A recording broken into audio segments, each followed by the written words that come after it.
only to migrate to cities and towns. A ray of hope appeared on the horizon.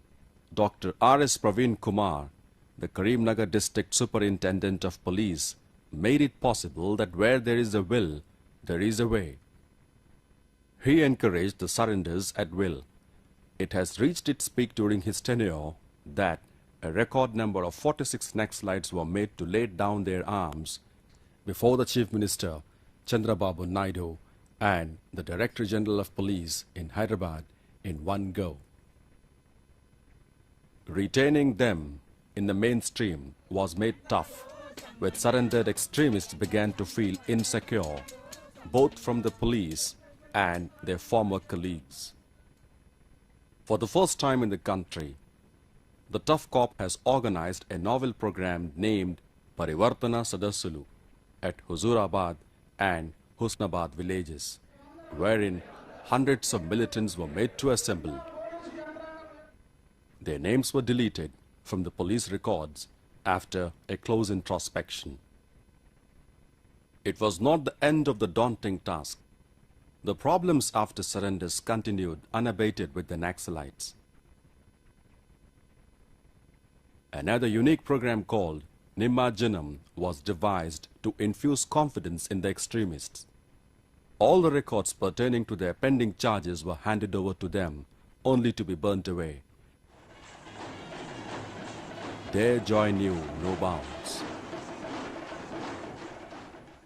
This exercise has changed the face of Karimnagar district. Ever since, all extremist groups began to feel isolated.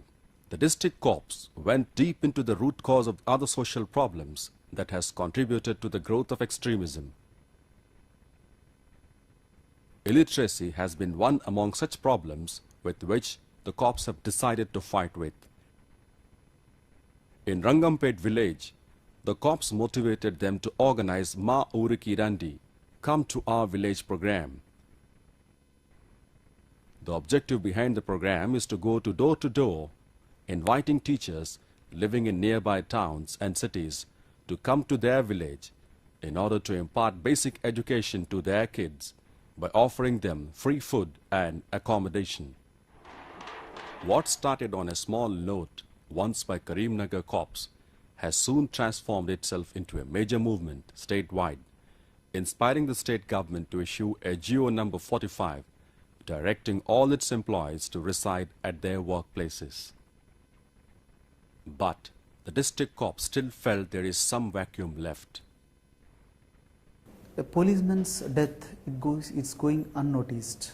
On the other hand, if an army John dies in war or during peacetime in any skirmish, so all politicians, including MLAs, MPs, ministers, then all officials, everyone will queue up in front of his house and they'll compete with with themselves to pay homage. But this is not the case with a poor constable. Army John, he knows where the enemy is, from which direction the enemy is coming from. But the poor constable does not know where the enemy is coming from. But this dejection did not last long. People of different communities responded positively to the call of the district corps. On the occasion of Martyrs' Day, for 3 days from October